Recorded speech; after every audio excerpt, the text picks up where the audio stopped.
Hello everyone, आप सभी का स्वागत है हमारे यूट्यूब चैनल में। तो आज हम अपने टॉपिक को कंटिन्यू करेंगे और ये आपकी जो टॉपिक है उसका 4th क्लास है। तो हमने जो प्रीवियस 3 क्लासेस में जो कंप्लीट किया है उसको अच्छे से समझें, देखें और फिर इस 4th वीडियो को समझने की कोशिश करें कि इस लेक्चर में आपको क्या देखने को मिलेगा। तो आज जो है हम कुछ फैक्ट जानेंगे अपने कॉन्स्टिट्यूशन के बारे में कि हमारे कॉन्स्टिट्यूशन में क्या इंपॉर्टेंट चीज़ें हैं जिन्हें हमें जान लेना चाहिए, क्योंकि वो एग्जाम के लिए बहुत ही ज़्यादा इंपॉर्टेंट होती हैं। तो ज़्यादा टाइम न लेते हुए अपनी वीडियो स्टार्ट करते हैं। तो सबसे पहले हम बात करते हैं अपने कॉन्स्टिट्यूशन की रिजिडिटी के बारे में। तो बात करें कि हमारे जो कॉन्स्टिट्यूशन है वो एक कॉम्बिनेशन है। कॉम्बिनेशन का मतलब क्या है कि ये फ्लेक्सिबल भी है एंड रिजिड भी है। जैसे तो अगर हम देखें कि a rigid constitution from the USA means that a special procedure are to be required for its amendment, where a flexible constitution from UK is one in which the constitution can be amended easily। यानी कि ये USA की तरह काफ़ी rigid है, क्योंकि यहाँ पर कुछ भी चेंज लाने के लिए, कोई भी नई अमेंडमेंट लाने के लिए काफ़ी कुछ करना पड़ता है। बहुत सारी चीज़ें, बहुत बड़ा प्रोसेस होता है जिसको पूरा कराना पड़ता है। लेकिन यूके की तरह ये हमारा कॉन्स्टिट्यूशन फ्लेक्सिबल भी है, क्योंकि ये जो सिस्टम होता है, ये जो प्रोसेस होता है, ये मतलब हो जाता है। ऐसा नहीं है कि अमेंडमेंट के लिए कोई चीज़ निकली और रुक गई हो। अगर वो लीगल है और सब उससे एग्री हैं तो वो हो जाता है। तो ये बोल सकते हैं कि ये ना ज़्यादा तो मुश्किल होता है और ना ही ज़्यादा आसान होता है। ये एक कॉम्बिनेशन है। अगर हम बात करें आगे, तो in Indian constitution some part can be amended by the simple majority in the parliament and whereas some part required a 2/3 majority as well as not less than 1/2 of the seat state legislature. तो इसी वजह से हम बोलते हैं कि हमारा जो कॉन्स्टिट्यूशन है वो दोनों ही चीज़ों का मिक्सर होता है, मिक्सअप होता है। जैसे कि कहीं पर हमें सिंपल मेजॉरिटी प्रूव करनी पड़ती है पार्लियामेंट में किसी चीज़ की राजी करने के लिए, तो कहीं पर हमें जब 2/3 मेजॉरिटी ही काफ़ी होती है। कभी कभी तो आधे से कम में भी काम चल जाता है। तो ये बातें हमें बताती हैं कि हमारा कॉन्स्टिट्यूशन रिजिड भी है और फ्लेक्सिबल भी है। अब अगर हम आगे बात करें तो पार्लियामेंट्री फॉर्म ऑफ गवर्नमेंट देखने को मिलती है हमारे कॉन्स्टिट्यूशन के अंदर। तो it means that executive is a part of the legislature and there is a collective responsibility of the council of minister to the legislature. President is only a nominal head, but union council of the minister headed by the prime minister is the real executive. हमें पता है कि हमारे जो president साहब होते हैं वो नॉमिनल हेड होते हैं और जो मेन करता धरता होता है वो हमारे प्राइम मिनिस्टर साहब होते हैं। तो ये पार्लियामेंट्री फॉर्म ऑफ गवर्नमेंट के बारे में बताता है। यानी कि it's mean that executive is a part of legislature. हमें पता है कि हमारे एग्जीक्यूटिव होते हैं, हमारे लेजिस्लेचर होते हैं।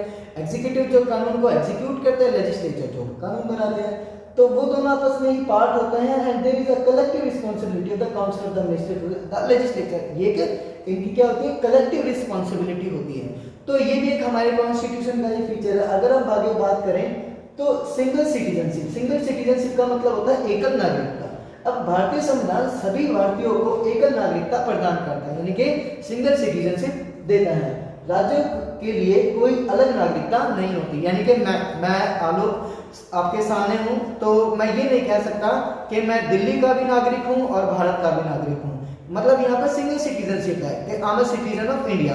मैं ये नहीं कहूँगा कि मैं दिल्ली का नागरिक हूँ। ठीक है, सिंगल सिटीजनशिप का मतलब यही होता है कि आप एक देश के नागरिक हो, आप अपने राज्य के नहीं। ये देश के नागरिक की बात होती है सिंगल सिटीजनशिप। उसके बाद बात करें इंडिपेंडेंट एंड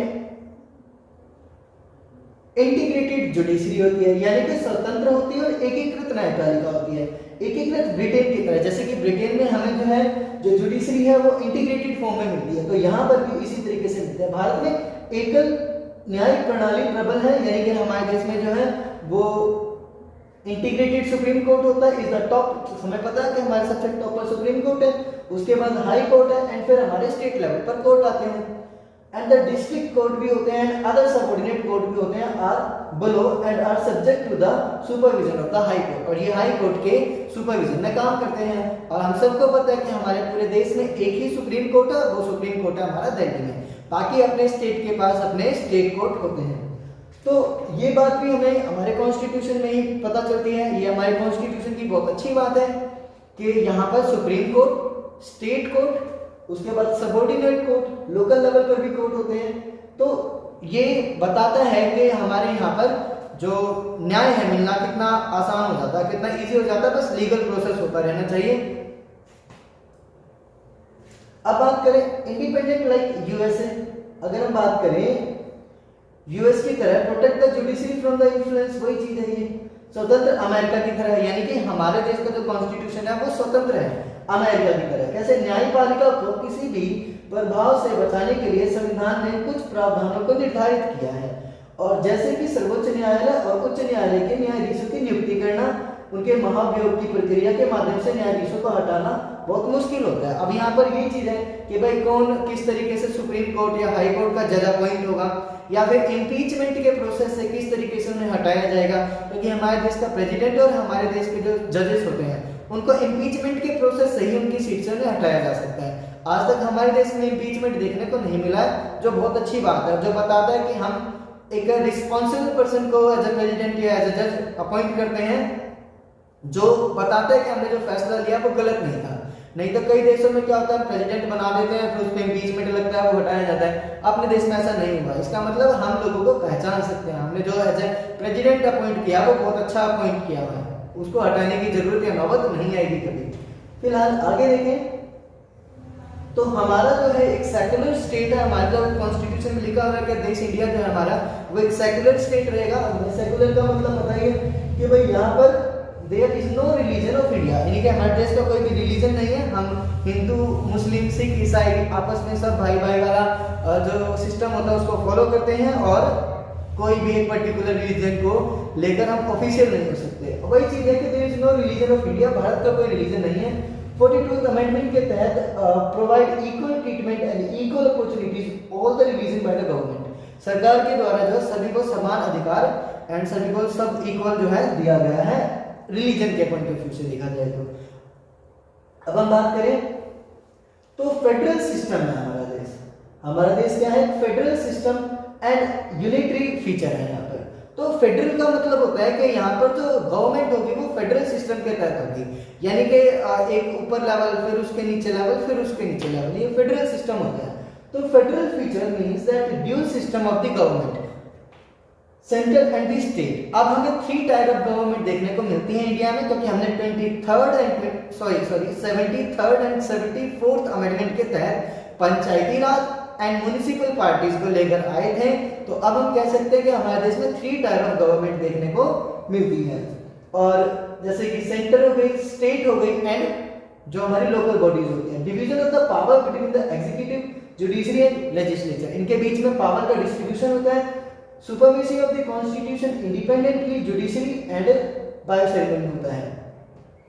बायोसेरेमनी का मतलब होता है कि यहाँ पर 2 हाउस आपको देखने को मिलेंगे, राज्यसभा एंड लोकसभा, पार्लियामेंट के अंदर ये बायोसेरेमनी होता है।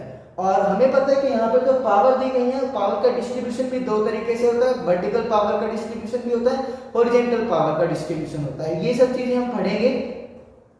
आगे देखें तो फेडरल सिस्टम में समझ में आ गया कि जहां पर हमें more than 2 level of government देखने को मिलती है।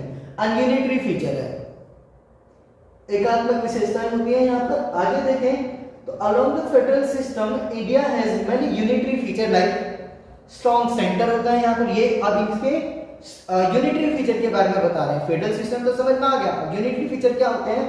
तो स्ट्रॉन्ग सेंटर होता है, यानी कि अगर हम सेंटर और स्टेट को कंपेयर करें तो सेंटर ज्यादा पावरफुल होता है as compare to state. All India service common to the centre and the state.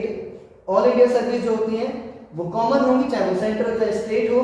The appointment of the governor by the president on the advice of the centre, यानी कि जो president होता है, president हर एक state के अंदर अपने governor appoint करता है, लेकिन ये जो अपॉइंट करता है ये प्रेसिडेंट की एडवाइस पर करता है।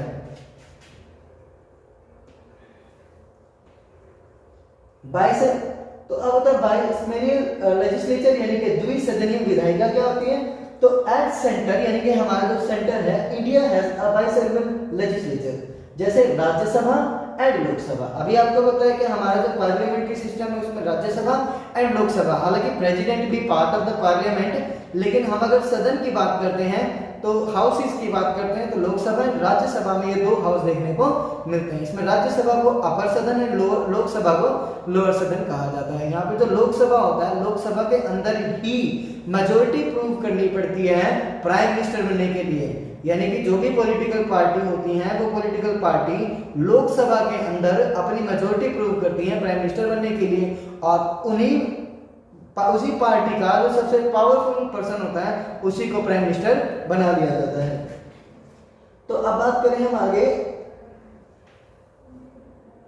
तो फंडामेंटल राइट हमारे पार्ट 3 में दिए गए हैं। फंडामेंटल राइट के बारे में हमने अभी जब पार्ट पढ़े थे लास्ट लेक्चर में, आप उसे जरूर देखना अगर हमें आज की बात समझनी है तो फंडामेंटल राइट जो होता है, they protect the citizen against the arbitrary and the absolute exercise of the power by the state, कि कोई स्टेट है वो स्टेट अपनी पावर का मिसयूज ना करे, या वो स्टेट है अपनी जो जनता है उसको दबाए ना या उसको फोर्स ना करे किसी चीज के लिए। तो इसके लिए क्या है कि लोगों के कुछ फंडामेंटल राइट बनाए गए हैं कि जो लोगों के फंडामेंटल राइट होते हैं वो एनी हाउ स्टेट लोगों से छीन नहीं सकता है, ठीक है।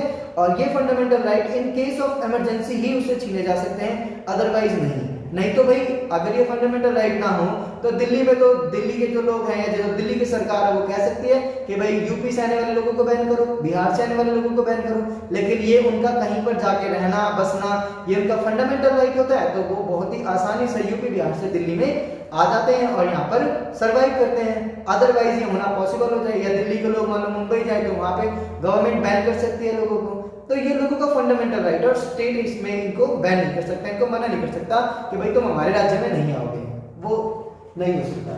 तो ये फंडामेंटल राइट हमें ये आजादी देता है। साथ ही साथ the section of the fundamental right can often be referred as to the consistence of the Indian constitution. They are 6 fundamental right. हमें पता है कि हमारे 6 फंडामेंटल राइट हैं, जैसे कि उसमें हमें मिलता है राइट टू इक्वालिटी, समानता का अधिकार, ये काफी इंपॉर्टेंट रहेगा क्योंकि इसी के चलते जो है हम सब एक ही तराजू में तोले जाते हैं, चाहे वो सरकार हो चाहे वो कानून हो। डिस्ट्रिक्टिव principal of the state policy, तो जो हमारी जिस स्टेट होती है उन स्टेट के कुछ कर्तव्य होते हैं, कुछ काम होते हैं, तो वो जो काम है वो पार्ट हमारे जो है 4 में दिए गए हैं। जैसे कि idea that states should keep in mind while the formulating the policies and enacting the law to ensure greater social and economic reforms and to serve as a guide to the independent Indian state to help people borrowed from Ireland। ये बहुत ही important बात है बेटा कि कोई भी चीज, कोई भी कानून, कोई भी पॉलिसी बनाई जाएगी तो वो किसी भी तरीके से लोगों को नुकसान ना पहुंचाए। अगर वो लोगों को नुकसान पहुंचा रही है तो वो कहीं ना कहीं पॉलिसी खराब है, उसको हटा दिया जाएगा, उसको खत्म कर दिया जाएगा, क्योंकि कोई भी पॉलिसी बनती है तो वो दोनों सदनों से पास होनी बहुत ही ज्यादा जरूरी होती है। तो यहीं पर ये बात कही गई है कि जो state descriptive principle of state policies होती हैं, यानी कि जो स्टेट जो भी पॉलिसी बनाएगी वो लोगों की भलाई के लिए होनी चाहिए। और ये जो चीजें हमने आयरलैंड से बोरो करी है, ये एग्जाम में कई बार क्वेश्चन पूछा गया है कि descriptive policy of the state या descriptive principle of the state जो है वो कहाँ से लिए गए हैं, तो वो भैया आयरलैंड से लिए गए हैं। याद रखना, अगर नहीं याद है या नहीं होता तो आयरलैंड घूमो, बहुत अच्छे से याद हो जाएगा। अब इमरजेंसी प्रोविजन की बात करें तो मैंने आपको 2-3 बार इमरजेंसी बताई है कि ये इमरजेंसी क्या है। ये इमरजेंसी प्रोविजन है आपके कि इन केस जैसे भी कोरोना हो गया था या वॉर की सिचुएशन हो जाए या फिर लड़ाई झगड़े या सिविल वॉर की कंडीशन हो जाए, तो इन केस में क्या होता है, गवर्नमेंट इमरजेंसी लगा देती है, यानी लोगों पर पाबंदियां लगा देती है, उनके फंडामेंटल राइट उनसे छीन लिए जाते हैं, बस एक राइट को छोड़ के। The president is to be empowered to take a certain step to deal with any extraordinary situation to maintain the sovereignty, security and unity and the integrity of the nation. Emergency can be of, तो in that cases मतलब इन situations में हमें जो लोगों की security, उनकी unity के बारे में ध्यान रखते हुए सरकार को जो इमरजेंसी लगानी पड़ती है। इमरजेंसी की सिचुएशन वॉर हो सकती है, फेमाइन आपातकाल हो सकता है, मतलब आपातकाल का मतलब इमरजेंसी वही होता है, तो फेमाइन की सिचुएशन हो सकती है, इमरजेंसी लगा दिया, वॉर होने वाला है, सिविल वॉर होने वाला है, कोई पेंडेमिक आ गया है, तो ऐसी सिचुएशन में जो इमरजेंसी लगाई जाती है। अब बात करें फाइनेंशियल इमरजेंसी, जैसे मैंने बताया 3 इमरजेंसी होती है, तो एक होती है हमारी फाइनेंशियल इमरजेंसी। जो आर्टिकल 360 में बोला गया है फाइनेंशियल इमरजेंसी के बारे में, ये जान के बहुत खुशी होगी कि आज तक हमारे देश में कभी फाइनेंशियल इमरजेंसी देखने को नहीं मिली है। ये बहुत अच्छी बात है। फिलहाल होती तो है कम से कम। तो an emergency resulting from threat to financial stability of India, यानी कि हमारे देश में जब फाइनेंशियल स्टेबिलिटी हो जाए या हम मतलब फाइनेंशियल रूप से स्टेबल ना रहे, हमारी इकोनॉमी बहुत ही डाउन चली जाए, हमारे पास रुपया पैसा खत्म हो जाए, फॉरेन एक्सचेंज हमारा खत्म हो जाए, तो इन दैट केस हमारी फाइनेंशियल इमरजेंसी लग सकती है। लेकिन देश में भी ऐसी सिचुएशन कभी आई नहीं। हालांकि 1991 से पहले हमारे देश में जो है काफी बड़े क्राइसिस रहे थे, इकोनॉमिक क्राइसिस, लेकिन हमने जो है उसको मेंटेन कर लिया था एलपीजी की पॉलिसी को अडॉप्ट करके। फिलहाल तो बात की बात है। तो अब हम आगे देखें। एक होती है यूनिवर्सल एडल्ट फ्रेंचाइजी इमरजेंसी। मैंने क्या बताया आपको अभी, एक फाइनेंशियल इमरजेंसी बताई, इसी तरीके से स्टेट एंड सेंट्रल इमरजेंसी भी होती है। तो अब यूनिवर्सल एडल्ट फ्रेंचाइजी का मतलब ये होता है कि भाई सभी वो इंसान जो 18 प्लस है उसे वोट देने का अधिकार है। इससे पहले 21 साल एज थी वोटिंग के लिए, लेकिन 21 साल की एज को खत्म करके अब 18 साल कर दी गई है। और ये किस अमेंडमेंट के तहत हुआ था ये तुम मुझे बताओगे कमेंट सेक्शन में, ठीक है? ये तुम्हारे लिए होमवर्क है। ओके, तो द एज ये तो बता दिया। अब उसके बाद बात करें प्रियम्बल की। तो प्रियम्बल तो बहुत इंपॉर्टेंट चीज है, बताया था हमने सबसे पहले लेक्चर में ही देखा था कि पंडित जवाहरलाल नेहरू जी जो है इस चीज को इंट्रोड्यूस कराते हैं जिसको हम प्रियम्बल कहते हैं। वो क्या था कि it state that the philosophy of the constitution, ये कॉन्स्टिट्यूशन की फिलॉसफी है। ओनली वन अमेंडमेंट, 42 अमेंडमेंट जो है, ओनली वन अमेंडमेंट यानी कि एक अमेंडमेंट जिसे हम 42वां संशोधन कहते हैं, बहुत ही ज्यादा इंपॉर्टेंट है। ये क्यों इंपॉर्टेंट है अभी पता चलेगा, क्योंकि ये मिनी कॉन्स्टिट्यूशन साबित होने वाला है। 42वां संशोधन 1976 में हुआ प्रियम्बल में, मतलब इज मेड ऑन प्रियम्बल, ये प्रियम्बल में हुआ था amendment. This amendment is also known as a mini constitution. बहुत इंपॉर्टेंट है, क्वेश्चन आता है which of the following known as the mini constitution. तो जो प्रियम्बल में अमेंडमेंट हुआ था कौन से वाला, 42 अमेंडमेंट हुआ था। तो by this amendment 3 new words added in the preamble, preamble में 3 नए वर्ड जोड़े गए। ये भी क्वेश्चन आता है कि 3 नए वर्ड किस अमेंडमेंट के तहत जोड़े गए, 42 42 42, जैसे सोशलिस्ट, सेकुलर एंड इंटीग्रिटी। ये जो 3 शब्द हैं ये हमारे जोड़े गए थे कॉन्स्टिट्यूशन के अंदर। एंड जो लास्ट पॉइंट है वो ये है कि जुडिशियल रिव्यू होता है हमारे यहाँ पर। हमारे देश में जो कॉन्स्टिट्यूशन है उसमें पहले ही जुडिशियल रिव्यू के बारे में बताया गया है। जैसे कि इसमें क्या है कि जो हमारी सुप्रीम कोर्ट होती है वो संविधान के संरक्षक और नागरिकों के मौलिक अधिकारों के संरक्षक के रूप में कार्य करता है। यानी कि जो हमारा सुप्रीम कोर्ट है वो कॉन्स्टिट्यूशन को भी सुरक्षा देगा और लोगों के फंडामेंटल राइट को भी सुरक्षा देगा और इसकी वो गारंटी लेता है। इस उद्देश्य के लिए यह न्यायिक समीक्षा के अधिकारों का उपयोग करता है। इसके द्वारा सर्वोच्च न्यायालय किसी भी कानून को अस्वीकार कर सकता है जो असंवैधानिक पाया जाता है। यानी कि अगर गवर्नमेंट को लगता है कि कोई भी अनकॉन्स्टिट्यूशनल चीज जो है वो हुई है तो सुप्रीम कोर्ट उसको मना कर सकता है, ठीक है? फॉर एग्जाम्पल अभी आपकी लाइफ से बात अगर लिंक करूं तो दिल्ली गवर्नमेंट ने स्कूल खोल दिए, तुमने न्यूज में सुना होगा। लेकिन क्या थी कि दिल्ली गवर्नमेंट को सुप्रीम कोर्ट की मार, यानी कि सुप्रीम कोर्ट ने जो दिल्ली गवर्नमेंट के जो इस फैसले को डिनाई कर दिया है कि भैया पेंडेमिक चल रहा है अब स्कूल नहीं खोले जा सकते। तो ये सुप्रीम कोर्ट जो है अनकॉन्स्टिट्यूशनल कोई चीज होती है तो सुप्रीम कोर्ट उस पर बैन लगा देता है, उसको रोक देता है, ठीक है? तो आई होप तुम्हें यहाँ तक की कहानी समझ में आई होगी। अब जो है हमारी 4 क्लासेस बैक टू बैक होने के बाद हम आपके लिए एक टेस्ट डिजाइन करेंगे जिसको आप देंगे और उसके आंसर्स आप कमेंट सेक्शन में बताएंगे, ठीक है? तो मिलते हैं नेक्स्ट क्लास में। Thank you so much.